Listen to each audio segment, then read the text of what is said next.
E o tipo de conteúdo, já que a gente fala de conteúdo, né? Então tem que ser um conteúdo que leva informação. Eu sempre bato nessa tecla, que é uma coisa que eu gosto muito, né? De educação em saúde, né? Que é uma coisa ética, né? De você levar informação de forma ética. E que tipo de conteúdo você percebe que atrai mais, assim, os seguidores, né? Que as pessoas engajam mais? Tem uma fonte de conteúdo que é a mais preciosa que o médico pode ter e muitas vezes ele não se atenta a isso, que é o próprio consultório dele. Então, ele precisa ter sempre um bloquinho do lado, né? Quando o paciente sair da sala, ele vai e anota o que foi que o paciente perguntou e vai fazendo ali uma coletânea de dúvidas. E em cima dessas dúvidas, ele produz conteúdo mais de cunho prático.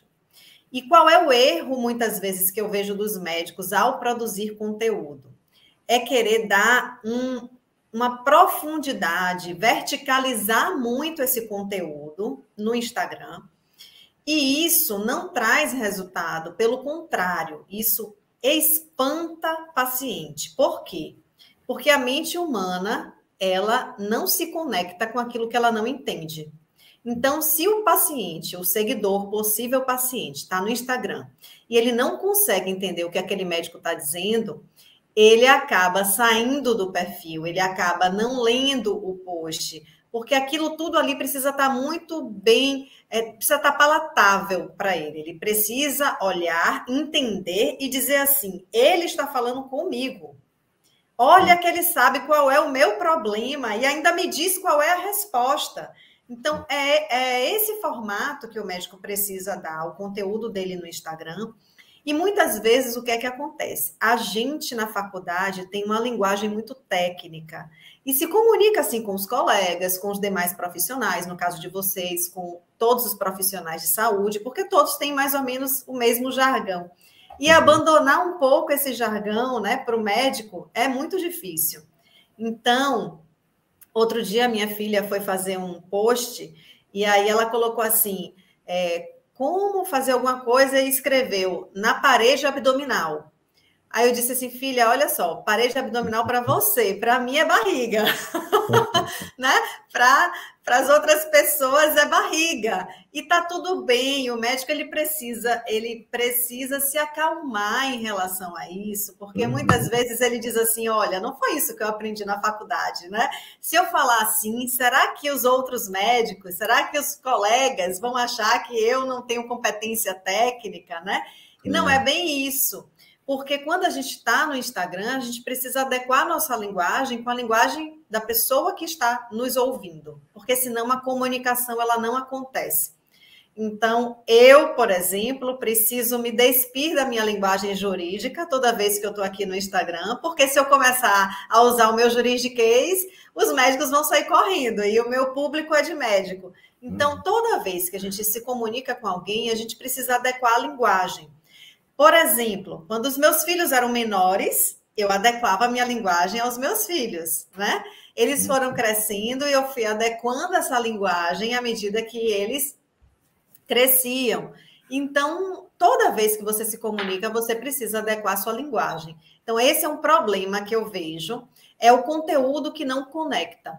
Por quê? Porque o médico ele traz informações científicas que não interessam ao público leigo, né? Ele precisa saber traduzir essas informações em um conteúdo mais prático, porque aí sim ele consegue atingir mais pessoas, ganhar mais seguidores, e esses seguidores vão se interessar em se tornar pacientes. Ontem até eu estava dando aula, né, de semiologia, e aí era uma aula, né, desde o início, né, eu gosto de fazer aula sobre o exame clínico, né, e falar, né, de diversos aspectos, né, da relação médico-paciente. E uma delas é a comunicação, né? Então, um dos problemas que eu vejo de muitos colegas é que quando ele faz o conteúdo, ele faz não para o paciente, ele faz para o outro colega médico, porque ele está preocupado do que o colega lá vai pensar, né, do que ele está falando. Então, ele quer ser todo técnico, ele quer dar toda a informação de uma linguagem que as pessoas comuns não vão, comuns e que não são médicos, não vão entender o que ele está querendo passar. E aí aquele conteúdo vai ficar enfadonho, né? E não vai agradar ninguém. E tenho certeza que não vai agradar nem aquele colega médico que ele ficou pensando que ele tinha que fazer tudo certinho, né, e tal, né? Mas existem momentos de adaptar também essa linguagem, né? Como ontem eu até comentei, né, com eles, né? Se você é um pediatra, você, né, vai fazer um material explicativo, né? Não vai fazer para criança de 2, 3 anos. Na verdade, você está fazendo para os pais da criança. Então, você tem que adequar essa linguagem para os pais. Se você é um pediatra e biatra, você vai falar com os adolescentes. Eles já têm um poder de decisão, né? Se querem procurar um médico ou não, e vão falar com os pais, né? Então, você fazer o conteúdo para ele. E se você é um médico que é uma especialidade que recebe encaminhamentos de outros colegas médicos, você precisa criar consciência nos colegas médicos. Então, você vai falar para eles. Então, você tem que entender quem é o teu público, né? Para você falar, ter essa comunicação mais assertiva, né? Mais adequada, né? E ontem também eu comentei com os alunos sobre essas questões, né? De eles já, né, na faculdade de medicina, já olharem o Instagram deles com cuidado, né? Porque, né, tá todo mundo acompanhando. Depois eles vão estar formados, né? Vão ser médicos, vão ser profissionais. E se eles, né, pretendem ter uma imagem profissional, já tem que começar agora até, né? Desde sempre, né? Eu dei uma palestra, tem 15 dias, para uma faculdade de medicina, sobre o uso, né, do perfil do Instagram, o que é que deve ser feito, o que não deve ser feito, como é que o acadêmico já pode se posicionar.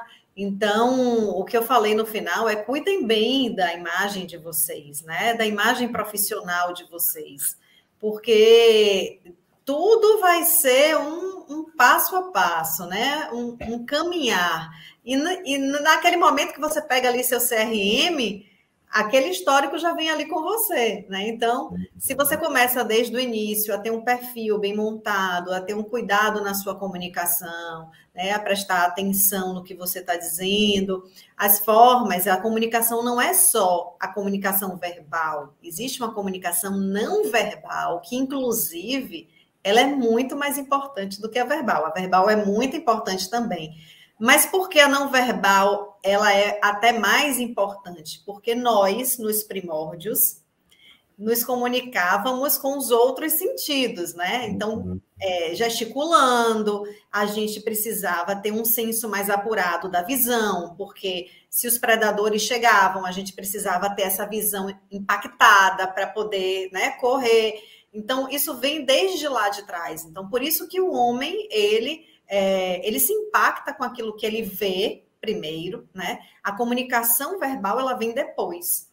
Então, é importante que se cuide né, desse posicionamento no Instagram, em todas as vertentes, vamos dizer assim, porque ele vai ser uma herança, na verdade, né, do estudante para o médico.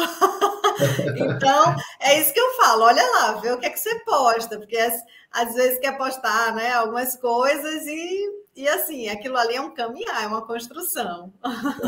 Você sabe que eu tenho alguns alunos, né, que já fazem um conteúdo excelente, né, no Instagram, e até, né, falo para eles: vocês precisam começar no YouTube também, vocês fazem um trabalho ótimo, né?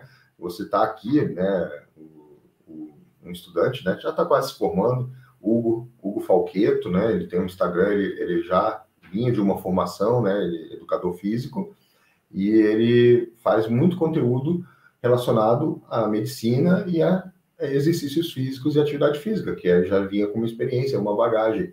É um conteúdo muito legal, né?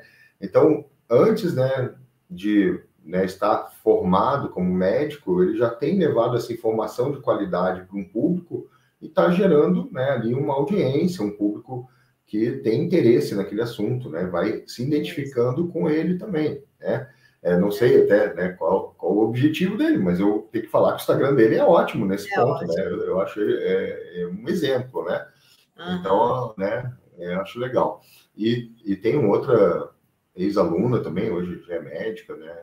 O sobrenome dela é difícil falar, Gabriela Machinsky. Ela também, ela gosta muito dessas questões de mudança do estilo de vida, né? Ela bota lá a rotina dela, né, também, né? do que ela faz no dia a dia dela, né? Então, é um exemplo, né? Ela já começou isso antes de estar formada, mostrando isso e falando sobre esses assuntos da mudança do estilo de vida, da importância desse ponto, né? Porque todo mundo, quando fala em medicina, médico acha que é ir lá e tomar remédio, né? Que vai resolver todos os problemas tomando um comprimido. Quando, na verdade, a mudança do estilo de vida é o primeiro tratamento, né, na maioria dos casos. Então, ela trabalha muito isso nos conteúdos dela. Show, né? Então, ela já vinha com o público também. Então, por isso que é importante, né? As redes sociais, né? Quem é estudante de medicina vai ser a sua herança, né? Vai ser herança. E para isso que eu quem digo. É uma poupançazinha. Eu falei isso na palestra. Ó. Pensa que é um pouquinho ali que você está todo dia botando uma moedinha, porque no futuro vai ser muito importante para você, né? Sim, sim. E do outro lado também, né? Quem ainda não entrou, né, nas redes porque tem medo, tem preocupações em relação a se eu posso ou não posso, tem um conteúdo da Simone, né? A professora, né? É prof.simone Pamponet. Canal no YouTube também. Aqui também, eu tenho um canal no YouTube também. Ótimo, então. O canal no YouTube é importante também. Isso, então vocês têm que se posicionar nas redes de forma ética, levando informação, educação e saúde, para as pessoas conhecerem o seu trabalho.